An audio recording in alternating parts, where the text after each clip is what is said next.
Well, let's get more on this now from emergency Dr. James Smith, who joins us live from here in London. Thank you very much for speaking to us here at TRT World, first of all. Now, you worked in Gaza over various months. You've seen what it's like firsthand.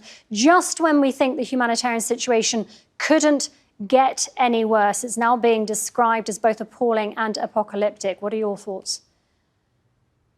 I mean, the situation in Gaza has been described as apocalyptic now for several months.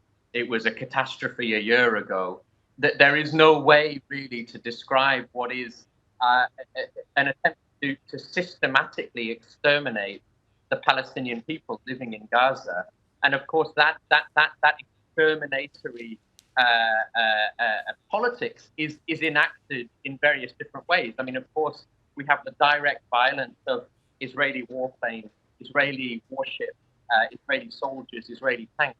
But we have the attempts to strangle the population of Gaza by denying them basic humanitarian assistance.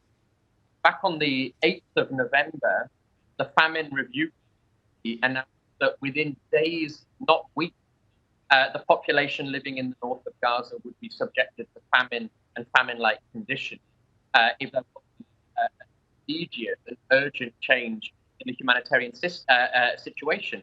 And of course, that hasn't materialized. That was almost a month ago. This is just beyond comprehension how horrific this situation now is.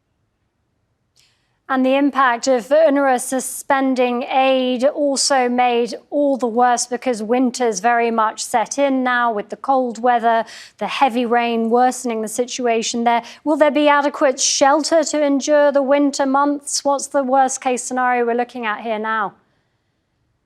I mean, completely inadequate shelter conditions. So, and this has been the situation, of course, for more than a year now. A significant proportion of the Palestinian population in Gaza living in tents. Those tents themselves are completely inadequate. We've seen images of tents that have been constructed right down to the shoreline in the Al-Mawasi area, with the tide at times washing away tents and people's scarce belongings.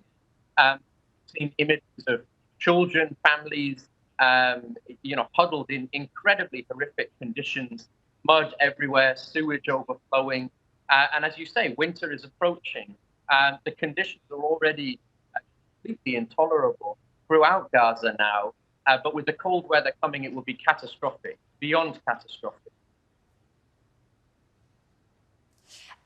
Do you know of anybody who's still working there in Gaza? Do you know of any emergency doctors that you're still in contact with, and what do they say?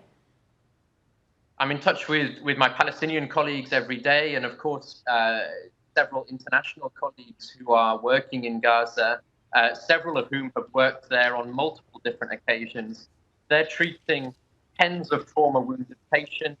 They're seeing patients that are in urgent need of medical evacuation outside of Gaza for care that is no longer available there. But the conditions they describe in the hospital are incomprehensible to most people, certainly to anyone that hasn't lived or worked in Gaza. It's unlike anything that even trauma experienced specialists have experienced in their careers. We really appreciate your time. Thank you very much. Emergency Dr. James Smith there speaking to us live from here in London.